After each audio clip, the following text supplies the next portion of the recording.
Most people spend 25 years making the same carnivore mistakes, and they never realize it. Let's make sure you don't become one of them. Hi, I'm Dr. Eric Westman, and welcome to my channel where I review and debunk nutritional misinformation online.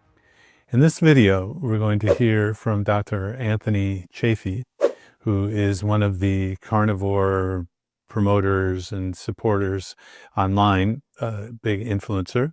And let's see what he says about the carnivore diet, how to do it precisely, accurately, and not that everyone needs to do a carnivore diet. Be sure to wait till the end where you hear my final thoughts. Here's 25 years of brutally honest advice on carnivore in less than 10 minutes. The most common reason that people fail doing a carnivore diet is that they're not actually doing the carnivore diet in the first place. Well, that is pretty true. And that's even true for low carb and keto, and thinking of doing keto, 6 out of 7 days when your metabolism needs it 7 out of 7 days really isn't doing it. It's much like taking a pill. If you need to take the pill every day, you need to take it every day. But so following the diet, of course, is one of the things that we help people do, make it easier, make it simpler, make it more effective. People think that doing a carnivore diet means that they'll eat a lot more meat and this takes care of everything. While meat has all the nutrients that we need, it is not the only factor in optimal health. While you need these essential nutrients in their correct form and proportion, you also need to avoid things that cause harm. A major facet of the carnivore diet is removing all of these things that cause harm. So while people eat a lot more meat and they replace a lot of other things with that meat, and that's good, they won't see the full benefits of a carnivore diet until they get rid of all of those other things. Yeah, and I've thought of the keto, low carb, and carnivore diets as the major elimination diet, like the granddaddy of all elimination diets. On a carnivore or keto diet, it's gluten-free, so it eliminates gluten products. It's FODMAP-free, meaning the simple sugars. Those are eliminated as well. It's artificial dye and artificial sweetener free, depending how you do it. It's preservative free, depending how you do it. It's caffeine free, depending how you do it. So when you're looking for causes of diseases, thinking of nutrition as maybe a cause, this kind of diet eliminates most of these possible offenders. And that's why we see such improvements in things like obesity, type 2 diabetes, metabolic problems, hypertension, arthritis, things like that, because we're eliminating these factors and you're getting great nutrition and even eating great foods at the same time. Even dairy can trip people up, especially for weight loss. Dairy has casomorphins that trigger the baby animal to grow and get bigger because babies are vulnerable. So they need some stimulus to tell them to grow big and strong as quickly as possible. When we get these same chemicals in our body, it tells us to grow as well, but we grow out instead of up. Dr. Chaffee, I met this year, and he's the real deal. He's a former professional rugby player, medical doctor and surgeon, and is walking the talk in terms of doing a carnivore diet, is very articulate about the background of carnivore diets. And yet there are things that he says, and the carnivore community says, that aren't necessarily proven to the extent that I want. I want some studies to show rather than kind of the general, well, it makes sense. So that face validity is when something makes sense.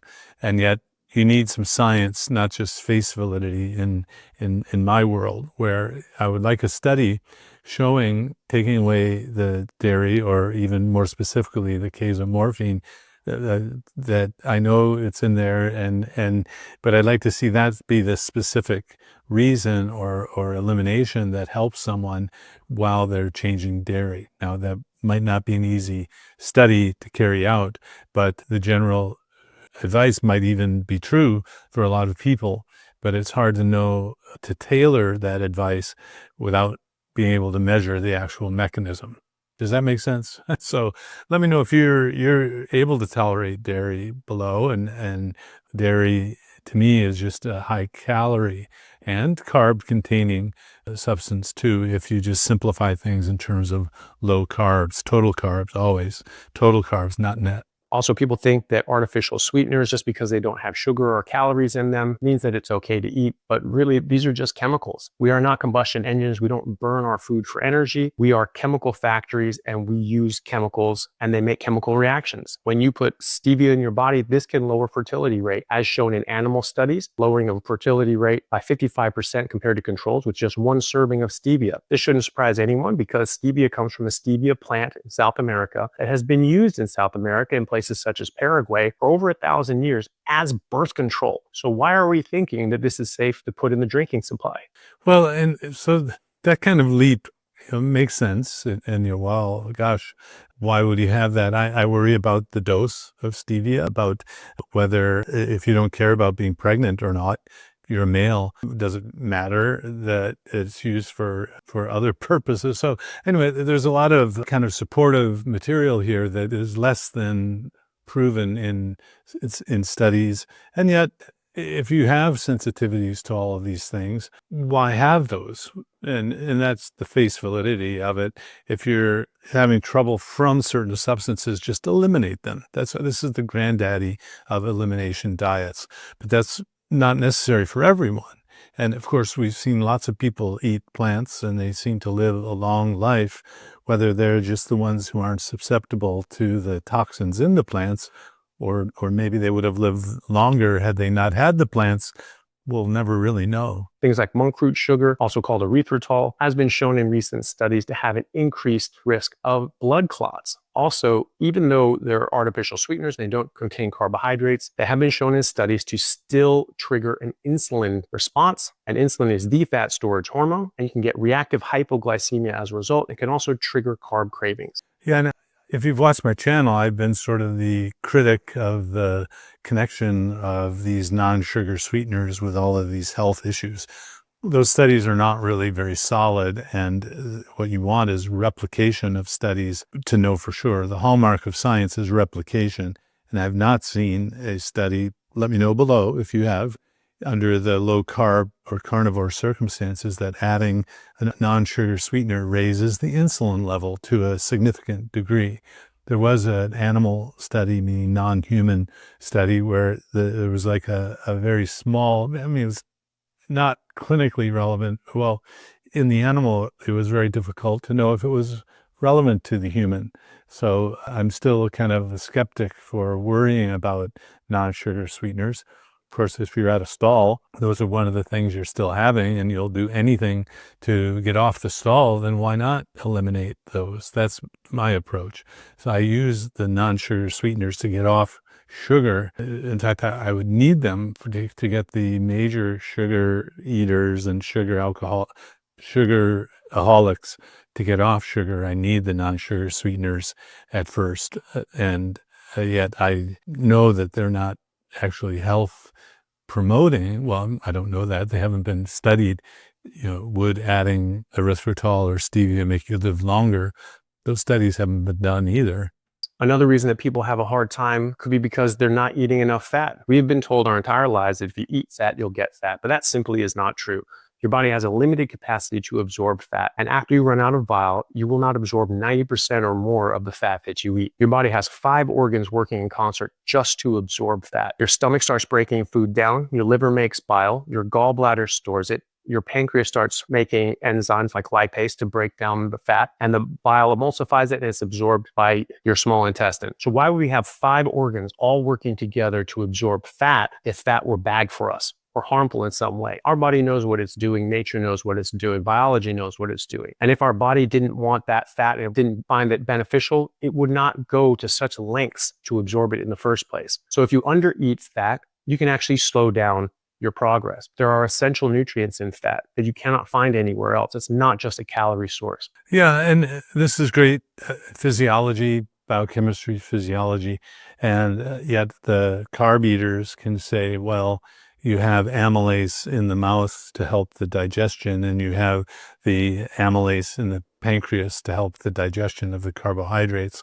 But I agree that we have the ability to basically burn what we eat, sort of an omnivore approach. But I think the balance of health issues that carb eaters and non-carb eaters get.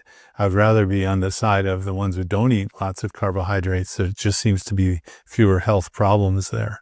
If you go really lean, like some people are advocating, you can actually get something called protein poisoning, where you're getting the majority of your energy from protein. When this breaks down, it releases ammonia, which then has to get turned into urea in your liver and excreted in your kidneys. If you overwhelm your liver's ability to turn ammonia into urea, you'll get a buildup of ammonia and you can actually get quite sick. This can cause hair loss, low energy, extreme illness, and even, yes, rapid weight loss because you're very sick. And in some cases, it can even cause death. So when some people are saying that the carnivore diet or a ketogenic diet is making them sick or making their hair fall out, maybe think, how much fat are you eating? Also, because your body has a limited capacity to absorb fat, you need to know how much you're getting. So you want to eat as much fat as you can that your body can absorb, and then a little bit left over so that your stools are soft. So you want to eat fat until your stools are soft, but not loose. Yeah, well, the context matters. In a clinical population, if you're watching this and you're one of my patients, you know that I don't ask you to add extra fat when you get started if you have lots of extra fat on your body. So you can actually use the fat on your body like the fat in the food that Dr. Chaffee's talking about. That depends on the context. So I don't want you adding butter, eating butter like steak and butter gal if you're trying to lose fat off your body, unless it's not much.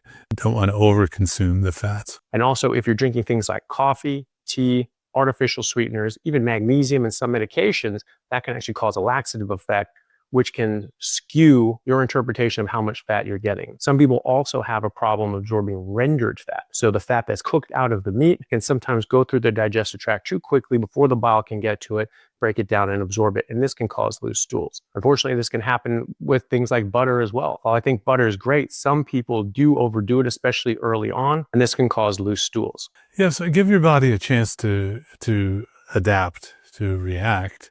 In the keto world, like carnivore is a subset of a keto diet, there is keto adaptation, where the first few days you might get headache and fatigue that sometimes lasts longer than that, but usually it's just a few days.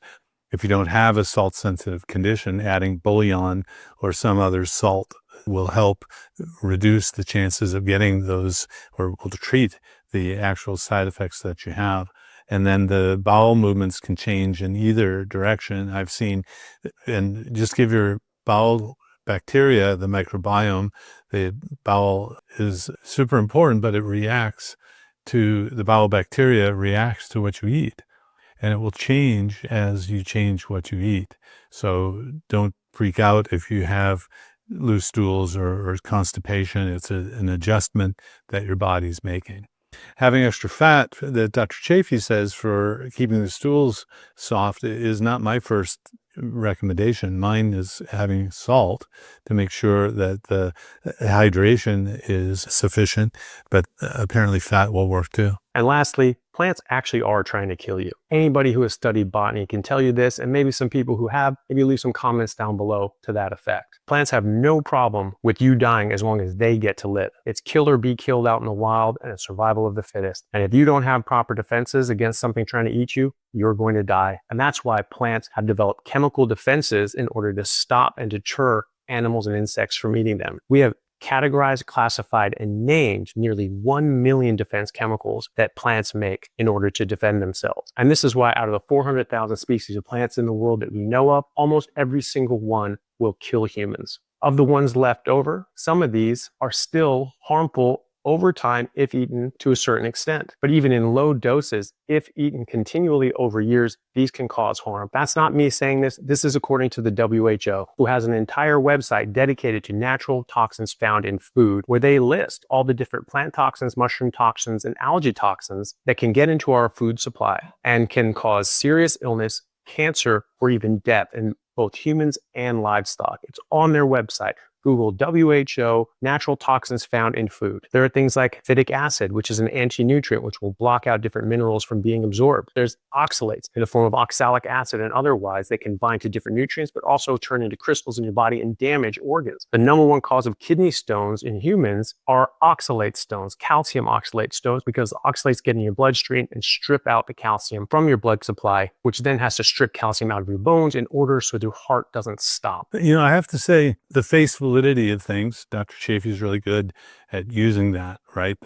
Meaning you can't know if a plant really is trying to kill you, right? Can you get into the mind of a plant? So the anthropomorphication of a plant is interesting, and the idea that they're trying to kill you is actually, it was kind of helpful for me, because plants can't run away as a defense mechanism. And so many people do get problems from plants, and we do have to boil some and to eat them. And it's much easier to just eat the meat and animal products. That I have to say that this space validity of plants trying to kill you, or at least there are toxins in there, helped me through the kind of, well, I've always had plants in my life. In our era, we've had plants, and even some people thrive eating plants. Great, but it doesn't mean you have to. And then when I'm trying to figure out a disease, if I do an elimination diet and it eliminates the vegetable matter and the disease gets better, it helps give a context for why that might be. Even though so many people say you have to have vegetables, you have to have fruit, actually some of these things may be toxic to some people.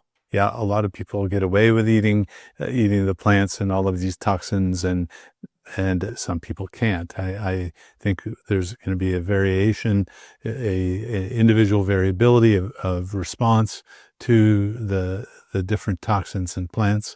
Or at least that makes sense. Oh wait, that's face validity again. It'd be great to have studies looking at different plants and different inflammatory responses.